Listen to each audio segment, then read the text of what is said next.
주식은 저점에 사서 고점에서 파는 것이다. 이 생각만 바꿔도 마음이 편해집니다.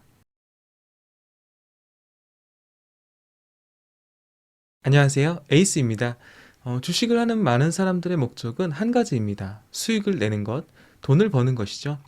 물론 사람들마다 기대하는 수익률과 또 목표라는 구체적인 금액은 다르겠지만 주식하는 사람들의 목적은 다 같아요. 그런데 그게 쉽지가 않죠. 주식으로 돈 벌기 쉽지 않습니다. 그러다 보니 오랜 시간 동안 아주 많은 사람들이 이 주식 투자에서 수익을 내기 위한 저마다의 매매법, 투자법들을 연구하고 공부를 했습니다. 서점에 가면 투자법과 이 매매 기법에 대한 책들이 정말 많이 있어요. 그런데 이 주식이 어려운 건 그런 투자법과 매매법을 공부한다고 해서 수익을 낼 수가 있는 게 아니라는 거죠. 만약에 그렇게 공부해서 수익이 나는 것이라면 명문대 출신의 사람들, IQ가 높은 사람들, 뭐 어려서부터 머리가 좋다라는 소리 좀 듣고 자란 분들은 다 주식으로 수익을 내야 하잖아요. 그런데 그렇던가요? 그분들이 공부를 하고 주식 투자를 한다고 해도 수익 내는 것이 결코 쉽지가 않습니다. 왜 이런 현상이 벌어지냐? 뭐 여러 이유가 있겠지만 뭐 가장 큰 이유를 세 가지 정도만 꼽으라면 바로 심리적인 요소와 그리고 외부 환경, 잘못된 통념 때문입니다. 예를 들어서 어떤 책에 필살 투자 비법이 적혀 있다고 가정해 볼게요. 그러면 그 책을 읽고 공부한 모든 분들이 똑같이 그 기법으로 수익을 내야 하는데 그게 그렇지가 않다는 거죠. 왜냐하면 그 기법을 사용하는 사람들의 심리 상태가 다 제각각이기 때문입니다.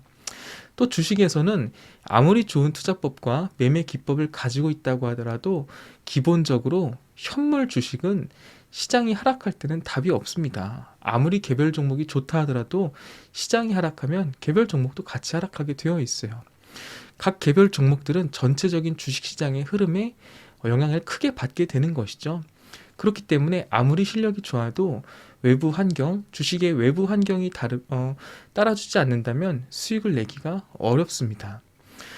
그리고 개인 투자자들이 주식으로 수익을 내기가 쉽지 않은 마지막 세 번째 이유는 뭐냐면 잘못된 통념과 생각들 때문인데요. 제가 학창 시절에 스타크래프트가 엄청나게 붐을 일으켰어요.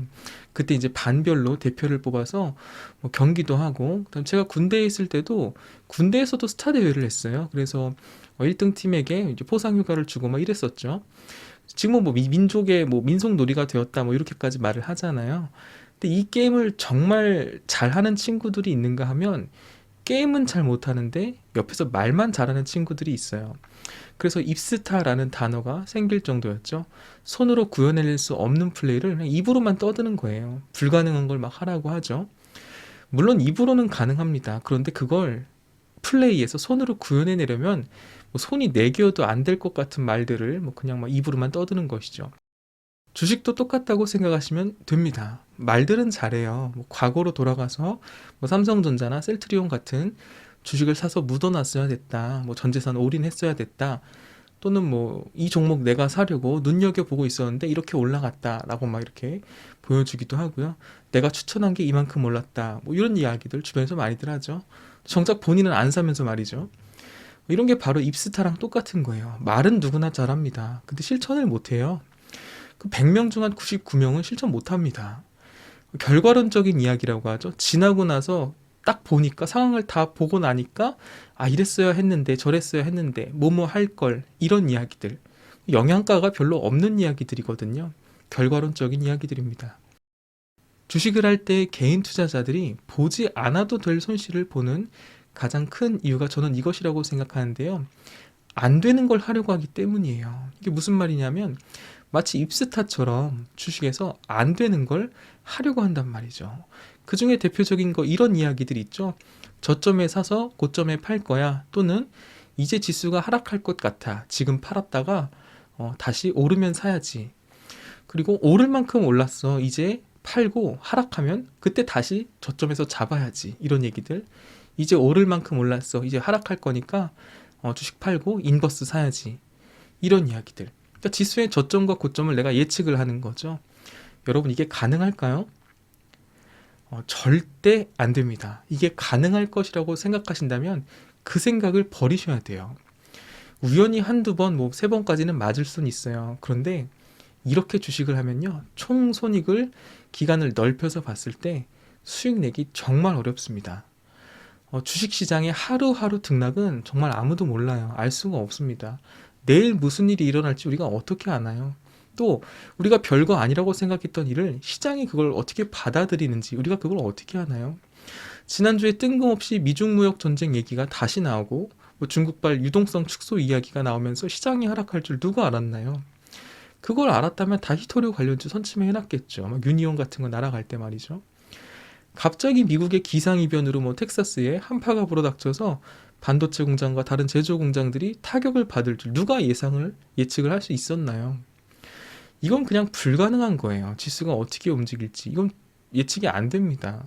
만약에 여러분들이 지수의 저점과 고점, 하락과 상승을 맞출 수 있다면, 아니 정확히 안 맞추더라도 어렴풋이라도 맞출 수 있다면 여러분 현물 주식 하실 필요 없어요. 그냥 선물 옵션으로 넘어가시면 됩니다. 그럼 파생 상품이 훨씬 더 큰 수익을 안겨다 주고 훨씬 더 짜릿하고 스펙타클합니다. 거기는 지수의 방향만 맞추면 되거든요. 대신에 여러분들 아시죠? 그런 파생 상품들 현물 주식보다 수십 배, 수백 배는 더 위험합니다. 안 되는 걸 되게 하려고 시간과 에너지, 돈을 쏟기보다 그냥 안 되는 건 안 되는 거라고 인정을 하고 포기하시는 게 빨라요. 그리고 다른 방법을 찾는 것이죠. 그럼 어떻게 해야 하냐? 당장 내일의 등락은 알 수 없지만 방향성을 보고 가는 거예요. 이게 상승 추세인지 하락 추세인지 그 방향성을 보고 가는 겁니다. 뭐야 그게 그 말 아니야? 이렇게 생각할 수 있는데 다릅니다. 이건 엄연히 다른 이야기예요. 제가 한번 예를 들어서 설명을 해드려 볼게요. 우리가 등산을 한다고 한번 가정해 봅시다. 산의 입구가 여러 군데가 있겠죠. 산의 입구에서 출발해서 이 산의 정상까지 오를 때 일직선으로 가는 등산로가 있나요? 전 세계 어떤 산에도 그런 등산로는 없습니다. 산의 정상으로 가는 등산로는 직선으로 되어 있지 않아요. 뭔가 돌아가는 것 같은 느낌이 들기도 하고 심지어 작은 골짜기들을 지날 때에는 내려가기도 합니다. 좁은 길이 나오기도 하고 넓은 길이 나오기도 해요. 그렇게 길을 따라가다 보면 어느새 정상이 나오게 되어 있죠. 이 등산로를 구간 끊어서 보면 그러면 내려가는 길도 있고 산 정상이 아니라 다른 방향으로 가는 길도 있을 거예요. 그러나 길게 보면 결국 산의 정상으로 가는 과정 중의 일부였다라는 것을 알게 되는 것이죠. 여러분 주식 투자도 마찬가지입니다. 여러분들이 테마주나 급등주 매매를 하지 않는다는 가정하에 올해 혹은 내년에 산업의 전체적인 업황이 성장할 것이라고 예측되는 섹터 안에서 종목을 골랐다면 하루하루의 등락에 불안해하거나 걱정할 필요가 없어요. 당장 오늘 차트만 보면 내려가는 것 같이 보이고 또 돌아가는 것 같이 보여도 우상향할 것이라고 기대해 볼 수가 있는 것이죠. 한 가지 종목을 예로 들면서 같이 이야기 계속 해볼게요. LNF라는 종목인데요. 뭐 아시는 분들은 다 아시는 2차 전지 양극재 대장 역할을 하는 좋은 종목이죠. 지금은 9만 원 부근까지 갔다가 살짝 눌려 있는 상태인데 과거의 움직임부터 한번 같이 보도록 할게요. 3월 달에 다 아시다시피 이제 코로나 급락, 작년 3월에 코로나 급락 이후에 약 2달 만에 이전 지수를 이전 수준만큼 회복을 했습니다. 그리고 나서 이 종목이 워낙 좋다고 소문이 많이 났어요. 그래서 급등이 나오기 시작했죠. 거의 뭐 이게 단기간에 약 한 달 만에 이게 몇 프로인가요? 대략 한 90% 가까운 상승이 나왔습니다. 시장이 주목을 받기 시작한 거죠. 투자자들이 몰려들었습니다. 그러면 이제 사람들이 이 부분에서 사기 시작한단 말이죠. 근데 사고 났더니 갑자기 하락을 하기 시작해요. 이게 별로 안 하락한 것 같지만 대충 봐도 이게 지금 17%가 하락한 거거든요. 그럼 여기서부터 이제 막 사람들이 욕을 합니다. 이런 개잡주를 봤냐, 무슨 이런 종목이 다 있냐 이러면서 욕을 하는 거죠. 근데 또 아니나 다를까 여기서 올라가는 거예요. 여기서부터가 이제 문제입니다. 지금 이 종목이 8월 달부터 약 4개월을 행보를 해요. 그러면 이게 인내심이 부족한 분들은 이 종목을 여기서 손절했든지 여기서 손절했든지 여기서 손절했든지 이 2달간의 횡보를 거치지 못하고 여기 어디서 손절을 하게 됩니다. 그럼 제가 이제 아까 말씀드렸던 부분 있죠.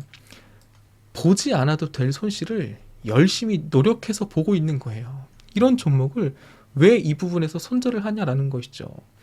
2차 전지의 산업이 앞으로 더 좋아지고 전기차 배터리의 수요가 증가하면서 당연히 더 LNF라든지 에코프로비엔 같은 종목들이 더 향후에 주목을 받게 될 텐데, 요거 조금 하락했다고 손절을 해버린다면 이거 보지 않아도 될 손실을 열심히 노력해서 본다는 거예요. 그러니까 이 하루하루 등락에 영향을 받는 것이죠. 한번 보세요. 4개월 지나고 이 종목이 어떻게 움직이냐면 이렇게 우상향을 하게 되는데, 한번 네이버 검색을 해볼까요? LNF. 자, 한번 여러분들도 이렇게 검색을 하시는지 모르겠지만 종목 분석만 가서 뭐 간단히 재무제표만 한번 보자고요. 연간 재무제표죠. 연간으로 가서 보시면은 네, 이 부분이죠. 영업이익. 아니, 영업이익이 이렇게 증가를 해요. 5배가 증가하고 또 5배 가까이 증가를 하는 이런 회사를 그냥 지수가 조금 눌린다고 거기서 손절을 친다면, 이거를 이렇게 손절을 친다면 보지 않아도 될 손실을 보게 되는 것이죠. 그냥 한번 들고 가보자. 네가 이기나 내가 이기나 라는 생각으로 끌고 가보는 거예요. 이런 종목들은 하락을 하는 것 같지만 사실 길게 보면 그냥 우상향하는 과정 중에 쉬어가는 부분인 거죠. 내가 이 종목에 대해서 2차 전지 섹터에 대해서 잘 알고 있고 공부가 되어 있다면 떨어져도 불안하지가 않게 되는 것이죠. 이런 종목들은 길게 보면 우상향을 해요. 수익을 수확하는 건 개인의 그릇에 따라 챙길 만큼 챙기는 거죠. 어떤 분들은 나는 짧게 5% 10%만 챙기겠다. 또 어떤 분들은 한 최소 20%는 먹어야 되지 않을까? 또 어떤 분들은 길게 100% 이상 끌고 가겠다. 뭐 이건 개인의 그릇에 따라 다른 겁니다. 중요한 건 이런 종목은 끌고 가면 누구나 다 수익을 챙길 수 있다는 거예요. 굳이 노력해서 열심히 해서 손실을 보지 말라는 겁니다. 매 시기마다 그런 섹터들이 있어요. 내년에 성장한다고 하는 섹터들, 단순히 성장한다고 말만 나오는 게 아니라 정말 실적이, 영업이익이 팍팍 찍히는 섹터들이 있죠. 그런 종목들은 어설프게 손절하는 게 아니죠. 열심히 막 장기 투자를 하라는 게 결코 아닙니다. 나는 저점에 사서 고점에 팔아야지, 이렇게 주식을 하면 안 봐도 될 손실을 보게 되고 거둘 수 있는 수익도 놓치게 되는 경우가 아주 많아요. 마지막으로 최근에 유행했던 사진이죠. 이 사진 하나만 보여드리고 마칠게요. 테슬라 주가를 보고 개인 투자자들의 심리를 보여주는 사진인데요. 처음엔 낮은 곳에서 시작을 합니다. 낮은 곳에서 시작을 해서 이제 테슬라 주가가 조금씩 올라가기 시작을 하는 거죠. 그때 사람들이 뭐라고 하냐면 비싸다, 비싸다, 비싸서 못 사, 이렇게 되는 거죠. 그러다가 한번 이렇게 빵 하고 주가가 터지는 경우가 있어요. 그때 사람들이 뭐라고 하죠? 여기서 거품이라고 합니다. 버블이다, 버블. 그러면서 이제 하락을 하니까 사람들이 것 봐라, 버블이었다, 거품이었다라고 하죠. 쭉 하라니까 이거 더 빠질 것 같아. 못 사, 못 사, 더 빠져, 못 사, 못 사, 이렇게 하는 거죠. 것 봐, 이제 말이 맞았어. 응? 그때 테슬라 뭐 실적도 안 좋고 이거 뭐 거품이다 이렇게 해서 못 사 못 사 하다가 다시 또 주가가 올라오기 시작합니다. 그럼 또 이제 또 비싸 비싸 비싸 이렇게 말을 하게 되는 것이죠. 그러다가 사람들 여기서 이거 못 들어가요. 이거 또 이렇게 빠질까 봐. 그러다 다시 한번 또 주가가 뻥 하고 오르게 되는 거죠. 또 비싸 비싸 비싸 이렇게 되는 겁니다. 그러다가 이제 사람들이 고점을 뚫기 시작하면 이제부터 태도가 바뀌어요. 그리고 어떻게 되냐면 그때서는 사도 되나요? 이런다는 거죠. 이런다는 거죠. 사도 되나? 여기서는 이제 갑자기 사람들의 태도가 바뀌어요. 사도 되나요? 이때까지는 못 사, 비싸, 안 사 이러다가 이 고점에 와서 이제 와서 사도 되나요? 이렇게 말을 한다라는 것입니다. 이게 우리의 심리인 거예요. 이 전까지는 테슬라가 어떤 회사인지 알면서도 버블인데 못 사겠는데 비싼데 이러다가 이 정수리 꼭대기에서 갑자기 사겠다라는 거예요. 그러니까 이런 일이 왜 발생하냐면, 사람들이 왜 이렇게 심리가 움직이냐면 귀가 얇아서 다른 사람들의 이야기를 들으니까 그것도 맞지만 그보다 사람들의 마음속에는 저점에 사서 고점에 팔 거야 라는 잘못된 생각이 있기 때문에 그래요. 저점에 사서 고점에 팔 거야, 저점에 사서 고점에 팔 거야, 이렇게 해서 계속 기다리니까 이런 심리가 자꾸 움직이게 되는 거예요. 근데 여러분 그게 안 된다니까요. 그걸 조금이라도 알 수 있으면 그 사람은 현물 말고 선물 옵션 하시면 돼요. 근데 또 그럴 용기는 안 나죠. 이걸 맞출 수 있다면 여러분 그건 주식의 신입니다. 이거는 사람이 맞출 수가 없어요. 이게 고점, 저점, 고점, 고점, 이거 횡보. 이거를 이때 팔고 이때 사서 팔고 팔고 사서 팔고 이거를 맞출 수 있다면 그건 주식의 신이에요. 사람들이 인버스를 왜 사고 왜 지금이 지수의 고점이라고 굳이 인버스를 사서 손실을 보는지, 그게 이런 문제입니다. 본인이 저점과 고점을 알 수 있을 거라는 큰 착각 때문이죠. 떨어지면 사야지, 지금은 고점이야, 또는 지금은 저점이 아니야, 바닥이 더 있을 거야. 무슨 근거로요? 그걸 어떻게 압니까? 그건 아무도 몰라요. 내일 떨어지든 말든 그게 중요한 게 아니라 전체적인 방향을 보고 가는 거죠. 산의 정상을 갈 때 등산로를 생각하라는 거예요. 구간을 보면 지금은 하락하는 것 같지만 결국은 산의 정상으로 올라가는 것처럼 방향성을 보고 투자하라는 것이죠. 그러면 수익은 반드시 납니다. 다만 그 수익률의 차이는 있겠죠. 사람의 그릇에 따라 같은 종목으로 누구는 10%, 누구는 20%, 누구는 100%, 1000%까지 수익률의 차이는 나겠지만 결국 그렇게 하면 수익은 나게 되어 있어요. 여러분 명심하시기 바래요. 안 되는 걸 되게 하려고 하지 마세요. 안 되는 걸 되게 하려고 하니까 자꾸 매매가 꼬이게 되고 무리하게 되는 거예요. 주식하면서 물려도 마음 편하게 하시기 바래요. 여러분들이 테마주나 급등주 매매만 하지 않는다면, 좋은 종목 들고 있으면 반드시 알아서 올라와서 수익 구간이 발생합니다. 그때 여러분들의 그릇만큼 수익을 챙기면 되는 거예요.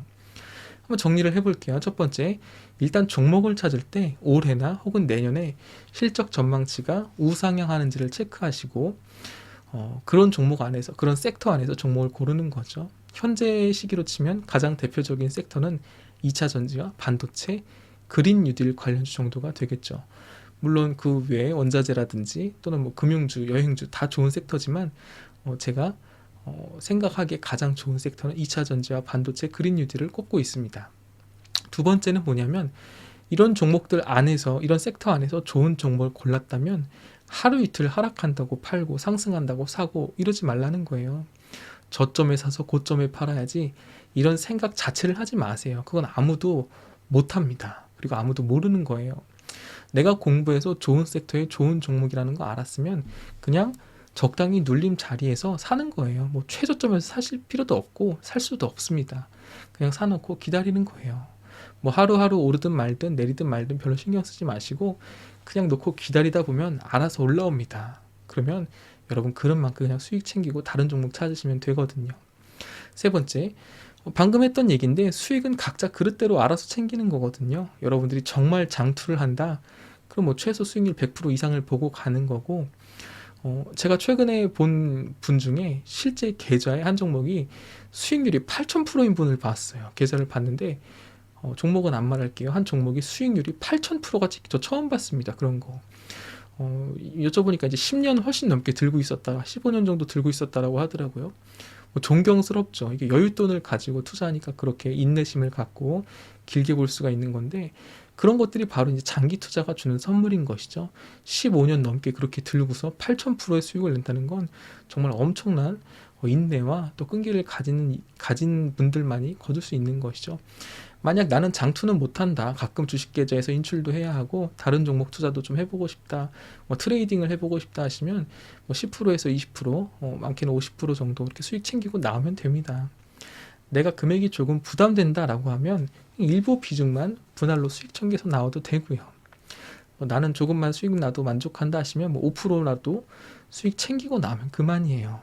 그러니까 안 되는 걸 되게 하려고 하지 마시고 열심히 노력해서 손실 보지 말라는 거예요. 주식하면서 스트레스 받지 마시고 최대한 마음 편하게 하시는 걸 추천드려요. 그래야 주식 오래 할 수 있습니다. 마음이 편해야 수익도 더 잘 난다는 것을 명심하시기 바래요. 네, 오늘은 이것으로 마칠게요. 긴 영상 시청해 주셔서 감사합니다.